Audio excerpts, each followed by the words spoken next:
Sunod-sunod na ang ginagawang pag-appoint ni Presumptive President Rodrigo Duterte sa mga magiging miyembro ng kanyang gabinete. Si dating Securities and Exchange Commission Chairman Perfecto Yasay na naging kaklase rin ni Duterte, itinilagang Acting Secretary ng Department of Foreign Affairs.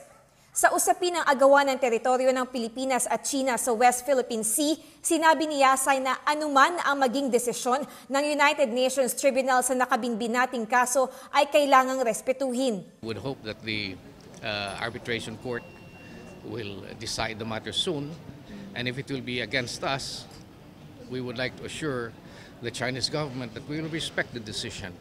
On the other hand, if it will be in our favor, we urge that they also respect the decision. Dagdag ni Yasay, bagamat malalim na ang alyansa sa pagitan ng Pilipinas at Estados Unidos, hindi dapat aniya maging hadlang ito sa pagkakaroon ng bilateral talks sa China. America should also understand, as any country should understand, that they maintain an independent foreign policy as we should maintain an independent foreign policy. It cannot be dictated by anyone. If we feel that what we're doing is the national interest, let's pursue it.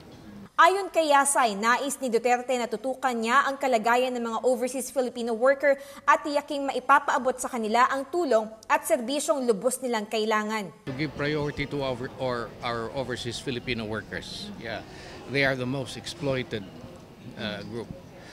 Notwithstanding the fact that they are economic refugees, they have been our heroes. They have sustained our economy all these years. Samantala, hindi pa tiyak kung magsisilbi lamang si Yasay ng 1 taon bilang acting secretary dahil unang inalok ni Duterte ang posisyon ito kay Senador Alan Peter Cayetano. Subalit dahil natalo siya matapos tumakbo sa pagka-vice-presidente, kailangang maghintay ng 1 taon bago maupo sa pwesto. Na kay Cayetano naman na ang desisyon ngayon at sakaling piliin ito na manatiling senador para ipagpatuloy ang kanyang 3 taong termino sa Senado, irerespeto ito ni Duterte.